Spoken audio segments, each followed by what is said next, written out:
Oi gente, eu sou Rafaela Sabino, seja bem-vindo ao meu canal. No vídeo de hoje eu vim trazer pra vocês uma super dica. Vocês vivem me pedindo passo a passo de como fazer aí pra fazer edições no Pixelab, tá? E hoje chegou o dia. Hoje eu vou mostrar pra vocês como a gente faz pra adicionar a sua própria fonte no aplicativo do Pixelab, tá? Fica nesse vídeo comigo até o final, tá? Não perde nenhuma partezinha pra você poder entender bem direitinho o passo a passo, tá? Vem comigo e vamos conferir. Bom gente, eu vou mostrar pra vocês como adicionar uma fonte no programa Pixelab. Primeiro a gente vai pesquisar no Google fonte e o nome da fonte que você quer. Eu quero a Grow Bold. Pronto, eu quero essa fonte. Eu adoro essa fonte para várias caixinhas e clico aqui em baixar. Normalmente como se estivesse baixando no computador, tá? Pronto, já baixou. Aí eu vou extrair os arquivos, tá? Porque ela vem geralmente enzipada. Eu vou escolher o canto aqui, tá? Vou botar em Downloads. Alguém acha aqui a pasta downloads pra mim? Não, fontes. Vou clicar aqui, baixando já na pasta fontes, tá? Fontes, extrair.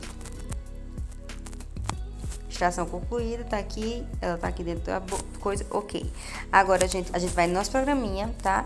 E a gente aproveita essa fontezinha que já tá escrita aqui, ok. A gente vai aqui no azinho, clica aqui em fontes, fonte. Aí a gente vai aqui em minhas fontes. Aí a gente vai aqui adicionar. A gente vai botar no maisinho, por quê? Porque aí a gente vai procurar na pasta onde a gente salvou, que foi nessa pasta aqui, fontes, Grow Bold. Pronto, agora a gente clica nela e vai adicionar a seleção.